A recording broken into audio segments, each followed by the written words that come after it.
मुझे यकीन था कि मुझे कभी प्यार नहीं होगा। जब मेरा कोई दोस्त मुझसे कहता था कि उसे प्यार हो गया है, तो मैं उसे समझाता था, टाइम, पैसा और जिंदगी बर्बाद करने का ये सबसे वाहियात तरीका है। अपनी जिम्मेदारियों के बारे में सोच, माँ बाप की उम्मीदों के बारे में सोच, पागल मत बन, करियर पर ध्यान दे। एक इंसान बता जिसने प्यार किया और वो कामयाब है। कभी ऐसा भी हुआ कि मैंने किसी से दोस्ती सिर्फ इस वजह से तोड़ ली क्योंकि प्यार में पड़ने के बाद उसकी दुनिया ही बदल गई थी। वो हर वक्त सिर्फ उससे बातें करता था या उसके बारे में बातें करता था। वो दोस्तों को भूल ही गया था। मुझे यकीन हो गया था कि प्यार किसी एक को तो करीब लाता है, मगर सारे दोस्तों से दूर भी कर देता है।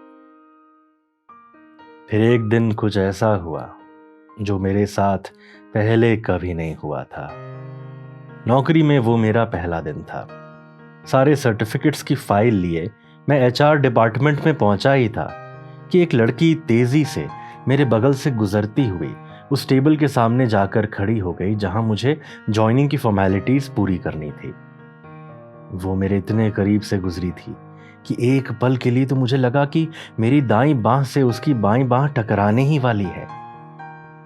पहली बार मैंने एक लड़की के शरीर साथी खुशबू को इतने करीब से महसूस किया था।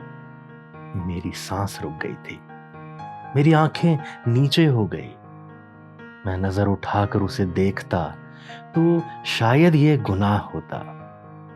वो मेरे सामने थी, आगे थी, लेकिन मैं पता नहीं क्यों और कैसे उसे नहीं देख रहा था। मैं सिर्फ एचआर मैनेजर को देख रहा था, जिससे मुझसे इशारे में पूछा, इसकी ज्वाइनिंग फॉर्मेलिटीज में पहले पूरी कर लूं। और मैंने इस तरह से सिर हिलाकर हामी दी जैसे मेरे लिए इससे ज्यादा खुशी की बात तो कुछ हो ही नहीं सकती।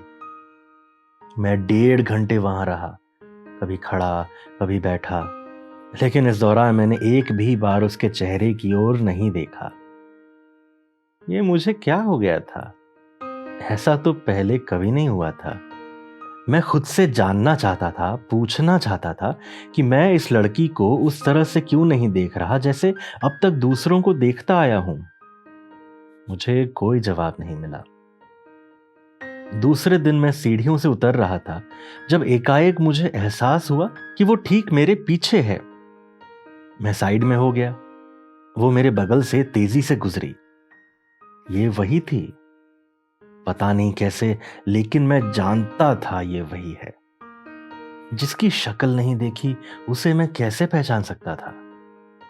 जिसे मैं जानता नहीं था उसे अपने करीब होने पर मैं कैसे महसूस कर सकता था? मुझे कुछ तो हो गया था, पता नहीं ये क्या था। तीसरे दिन मैं कैंटीन में था।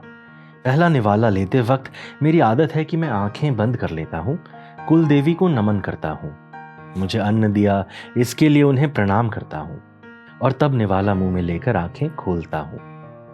इस बार जैसे ही मैंने निवाला मुंह में लिया और आंखें बंद की, मुझे लगा कि वो मेरे सामने बैठी है और मुझे ही देख रही है। मैं थोड़ी देर के लिए रुक गया। निवाला मुंह में था, लेकिन मैं आंखें खोलने की हिम्मत नहीं जुटा रहा था। फिर मैंने आंखें खोली। ये वही थी। मैं पहली बार उसका चेहरा देख रहा था। मैं ये कैसे जानता था कि ये वही है?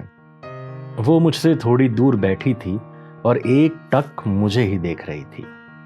एक बार फिर से मेरी सांसें रुकने लगी थी। रात में खाना खाने के बाद गेस्ट हाउस में बिस्तर पर लेटे लेटे मैं सोच रहा था, इस दुबली पतली सांवली सी लड़की में ऐसा क्या है जो मुझे खास लग रहा है।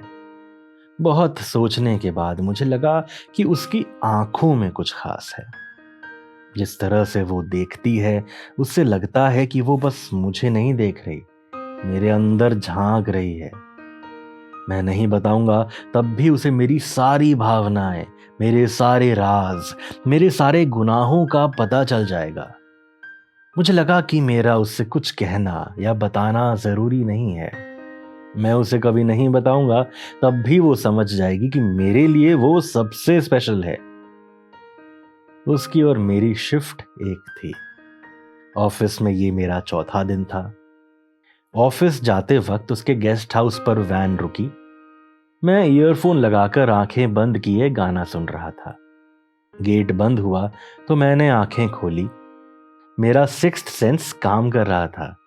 वो मेरे सामने बैठी थी और शीशे से बाहर की ओर देख रही थी। मैं हंस पड़ा। उसकी नजरें घूम गईं। उसने मुझे हंसते हुए देखा और फिर बाहर की ओर देखने लगी।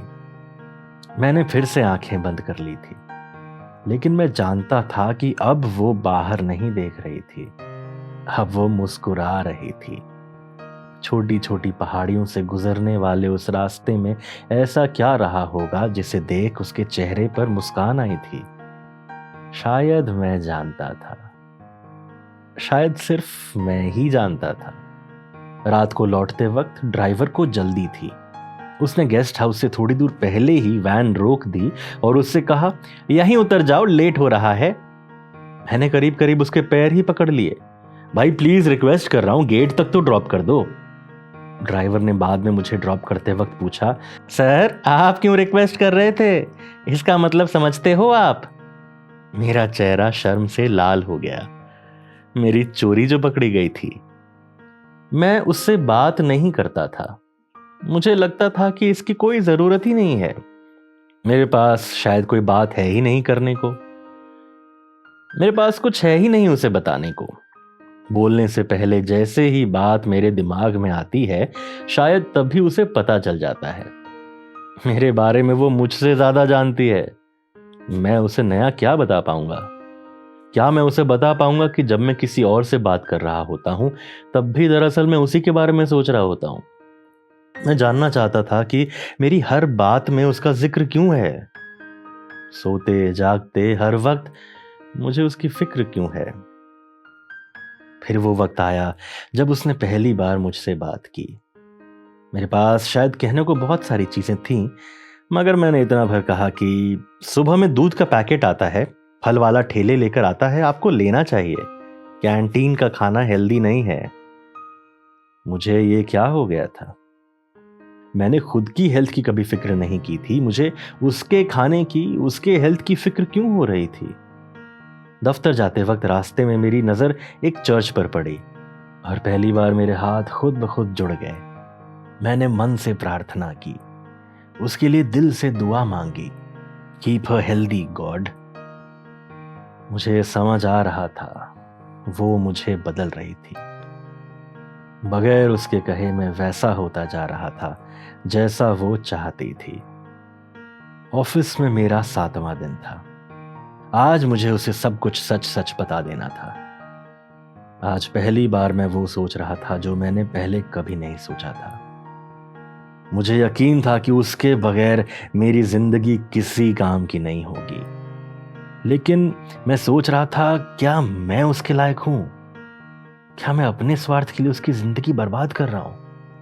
मुझे क्या करना चाहिए? उसका गेस्ट हाउस करीब आ रहा था। मेरी धड़कनें तेज हो रही थी। फिर जैसे किसी रिफ्लेक्स एक्शन से एकाएक मेरी आंखें बंद हो गई।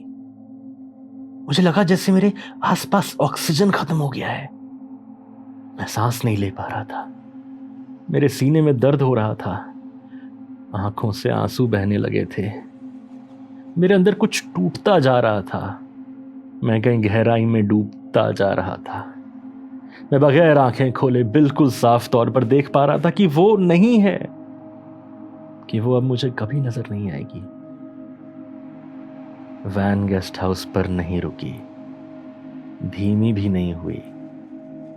ऑफिस का गेट आ गया था। मेरा पहला प्यार मुझे हासिल नहीं हुआ। मैं हमेशा सोचता था कि किसी को प्यार नहीं करना चाहिए। प्यार जिंदगी बर्बाद कर देता है। काश मैं पहले समझ पाता कि मैं कितना सही सोचता था। मैंने खुद की नहीं सुनी थी। इसकी इतनी बड़ी सजा होगी मैं नहीं जानता था। वो स्वीडन चली गई थी और फिर हम कभी नहीं मिले। किसी को मिलता है, किसी को नहीं मिलता। प्यार अच्छा है या बुरा मैं नहीं जानता, लेकिन ये जिसे भी होता है, शायद वो मेरी ही तरह फिर कभी पहले जैसा नहीं रह पाता। 17 साल बीत गए हैं। आज भी मुझे लगता है कि अगर वो कहीं भी कभी भी मेरे पास आएगी या होगी तो मुझे उसे देखना नहीं पड़ेगा, उसे मुझसे कुछ कहना नहीं पड़ेगा, मुझे बस पता चल जाएगा। और शायद उसे भी। पहले प्यार का एहसास शायद आपके लिए अच्छा रहा हो, मेरे लिए ये मेरी रूह से रिश्ता घाव है जो सालों बीतने पर भी नहीं भरा। हर दिन हरा, हर दिन ताजा। अगर आपको भी कभी हुआ है प्यार, तो मेरी तरह आप भी जानते हैं कि हमारी जिंदगी में बस एक वो शख्स होता है जो हमारी नजरों में सबसे खास होता है, क्योंकि वो हमें हर पल खास होने का एहसास करवा जाता है। अगर आपको भी कभी हुआ है प्यार, तो हमें बताइए अपने उस खास एहसास के बारे में। इंडिया इन्फॉर्म्ड में हो सकता है अगली कहानी आपकी हो। अगर आपको मेरी ये कहानी पसंद आई हो तो वीडियो को लाइक कीजिए और शेयर कीजिए। सब्सक्राइब कीजिए इंडिया इन्फॉर्म्ड को और दीजिए हमें मौका फिर से आपकी खिदमत में हाजिर होने का। नमस्कार।